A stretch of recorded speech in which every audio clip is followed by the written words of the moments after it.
नमस्कार दोस्तों, Ram historical voice में आपका स्वागत है।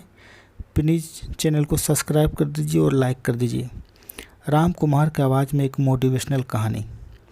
एक समय की बात है, एक राज्य में एक प्रतापी राजा रहा करता था। एक दिन उसे दरबार में एक विदेशी आगंतुक आया और उसने राजा को एक पत्थर उपहार में दिया। राजा वह पत्थर देख बहुत प्रसन्न हुआ। उसने उस पत्थर से भगवान विष्णु की प्रतिमा का निर्माण कर उसे राज्य के मंदिर में स्थापित करने का निर्णय लिया और प्रतिमा निर्माण का कार्य राज्य के महामंत्री को सौंप दिया। महामंत्री गांव के सर्वश्रेष्ठ मूर्तिकार के पास गया और उसे वह पत्थर देते हुए बोला, महाराजा, मंदिर में भगवान विष्णु की प्रतिमा स्थापित करना चाहते हैं। 7 दिवस के भीतर इस पत्थर से भगवान विष्णु की प्रतिमा तैयार कर राजमहल पहुंचा देना।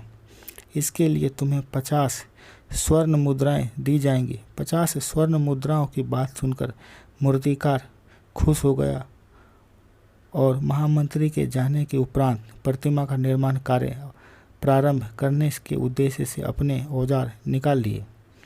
अपने औजारों में से उसने एक हथौड़ा लिया और पत्थर तोड़ने के लिए उस पर हथौड़े से वार करने लगा, किंतु पत्थर जस का तस रहा। मूर्तिकार ने हथौड़े के एक वार पत्थर पर किए, किंतु पत्थर नहीं टूटा।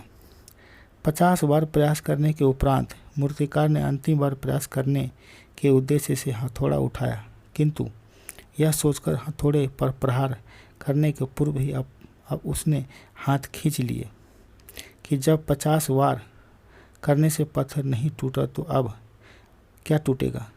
वह पत्थर लेकर वापस महामंत्री के पास गया और उसे यह कहकर वापस कर दिया कि इस पत्थर को तोड़ना नामुमकिन है, इसलिए इससे भगवान विष्णु की प्रतिमा नहीं बन सकती है।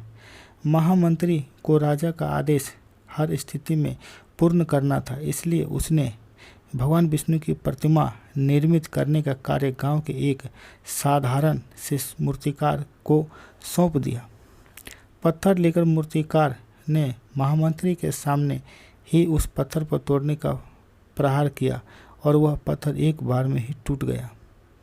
पत्थर टूटने के बाद मूर्तिकार प्रतिमा बनाने में जुट गया। इधर महामंत्री सोचने लगा कि काश पहले मूर्तिकार ने एक अंतिम प्रयास किया और होता तो सफल हो गया तो होता, 50 स्वर्ण मुद्रा का हकदार होता।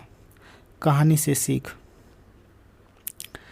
मंत्री, हम भी अपने जीवन में ऐसी परिस्थिति से 2-4 होते रहते हैं। कई बार किसी कार्य को करने के पूर्व या किसी समस्या के सामने आने पर उसका निराकरण करने के पूर्व ही हमारा आत्मविश्वास डगमगा जाता है और हम प्रयास किए बिना ही हार मान लेते हैं। कई बार हम 1-2 प्रयास में असफलता मिलने पर आगे प्रयास करना छोड़ देते हैं, जबकि हो सकता है कि कुछ प्रयास के करने पर कार्य पूर्ण हो जाता या समस्या का समाधान हो जाता। यदि जीवन में सफलता प्राप्त करनी है तो बार बार असफल होने पर भी जब तक प्रयास करना नहीं छोड़ोगे चाहिए, तब तक एक असफल नहीं मिल जाती है। क्या पता किस प्रयास में करने से हम पूर्ण हाथ खींच लें, वही हमारा अंतिम प्रयास हो और उससे हमें कामयाबी प्राप्त हो जाए। यह कहानी अगर अच्छा लगा तो चैनल को सब्सक्राइब कर दीजिए और लाइक कर दीजिए। जय हिंद।